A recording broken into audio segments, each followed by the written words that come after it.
Hello, it's Granny B again, and today I'm doing a full-blown tea party. When my little granddaughter was small, we always had the Queen's tea, and so that's why I'm wearing a crown, and that's why I have on all of my beautiful jewelry. When I was a little girl, I used to go to my grandmother Lydia's house, and Lydia would make these tea cakes for us. So as I became an adult, I started trying to build my own recipe box, and I looked for a recipe like my grandma's tea cakes, and everything I tried wasn't the same. So one day I was here at my mother's house and just flipping through her cookbooks, and lo and behold, I found my very own grandmother's old-fashioned tea cakes. Lydia Short by Juanita Kennedy. Lydia Short is my grandmother. Juanita Kennedy is my aunt. So Juanita submitted this recipe for the cookbook. So finally I had that. I got it about 7 years ago. I found it about 7 years ago. I didn't have that recipe when Lauren and I were doing the tea cakes. So hopefully some other grandma can do this recipe when they have a tea party for their little granddaughter. So today we're going to do a full-blown tea party, and we will start with some cucumber sandwiches. And the way you do the cucumber sandwiches, my grandmother had the buttons. The reason why all grandmothers, they would use their clothes till they wore out, and then after their clothes wore out, they would make quilt squares with it, or sunbonnets with it, or pot holders with it, and then they had saved their buttons for the next time. So let's make our sandwiches. To make a cucumber sandwich, you cut the cucumbers very, very thin, and you sprinkle them with salt and pepper, and then you put them on a paper towel for about 30 minutes for some of the liquid to drain out. Then you take cream cheese and just put a little bit of cream cheese, because this is not a cream cheese sandwich, it's a cucumber sandwich, and that's what we want to emphasize. So just barely scrape some cream cheese on a piece of bread. Both sides.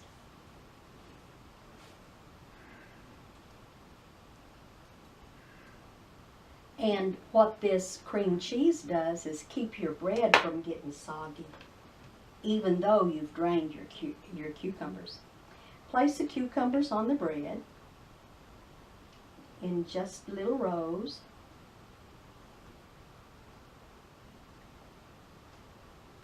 Now you have to cut the crusts off, because that's the way they do it for the Queen's tea.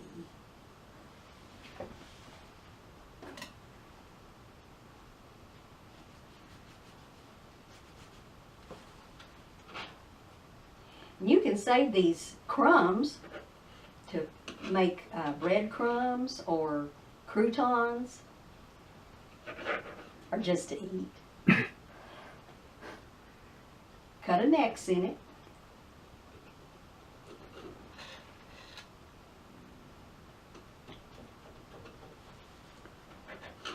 And put it on your plate. Oops.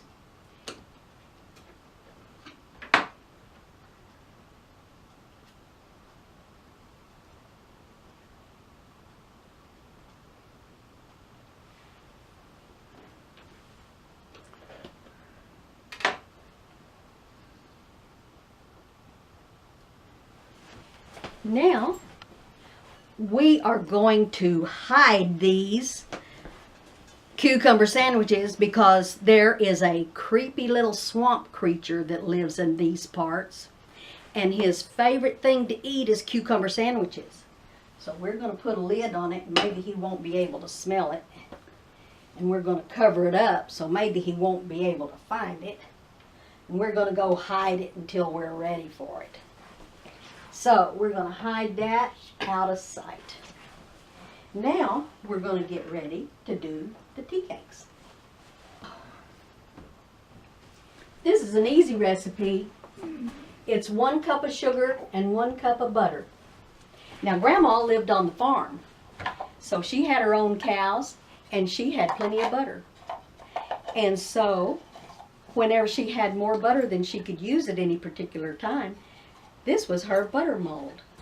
You'd put this little press down in there, you'd fill that up with butter, turn it upside down on your plate, and push that butter out, and it would make a perfect cube of butter. Then she would either sell this to her neighbors or wait until a peddler came by and barter with it. I'll tell you more about that peddler in a minute. So here we have our butter and sugar creamed already.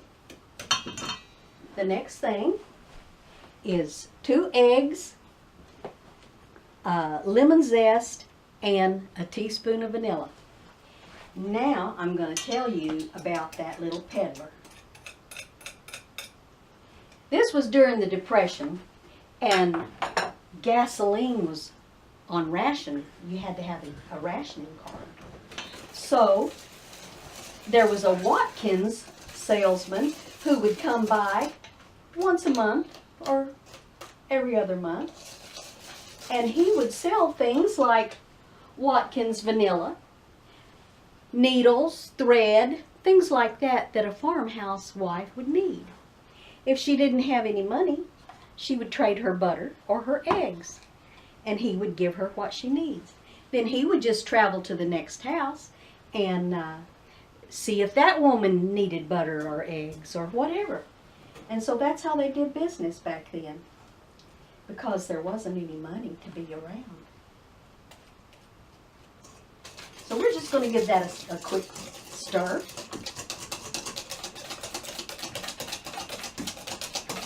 And then the last thing is 2 cups of flour, half a teaspoon of salt, 2 teaspoons of baking powder, and I've got it all here sifted together. So we're just going to dump it in there.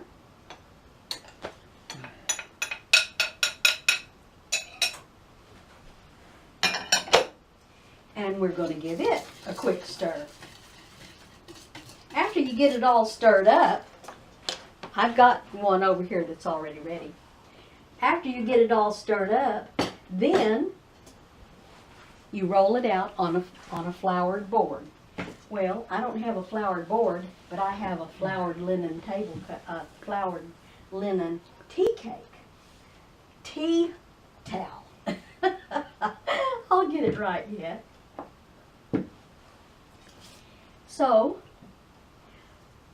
my grandma dipped snuff all of her life.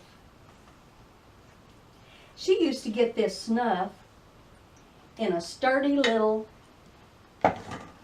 snuff glass. American snuff since 1782.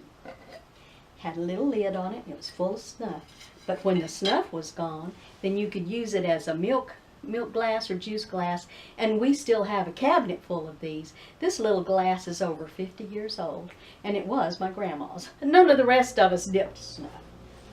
So, she didn't have a cookie cutter, but she used the glass to cut her cookies and her biscuits.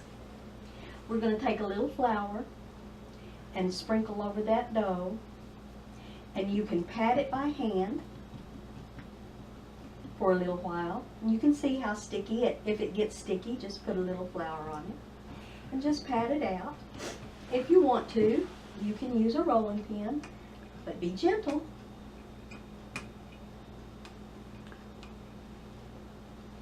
Roll it out, dip your cookie cutter in the dough, and just start cutting them out. Once you get them cut out, of course you put them on your cookie sheet, and you bake them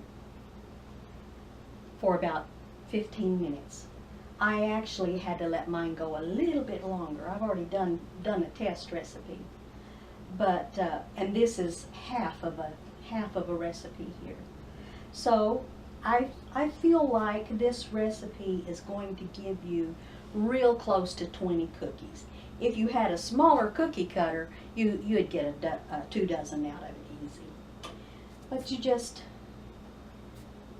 cut the cookies out, pick up your scraps, put these on the cookie sheet, roll the scraps up, and go again.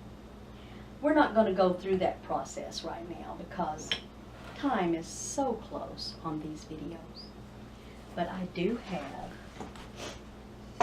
the finished cookies right here, 3 of them. And I'm going to put them over here on the little table, and we're going to start our tea party.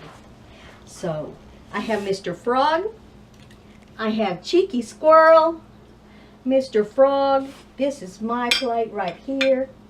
I'm going to pour us some tea, the Queen's tea. I'm going to pour us some tea, and oh my goodness, I forgot our sandwiches.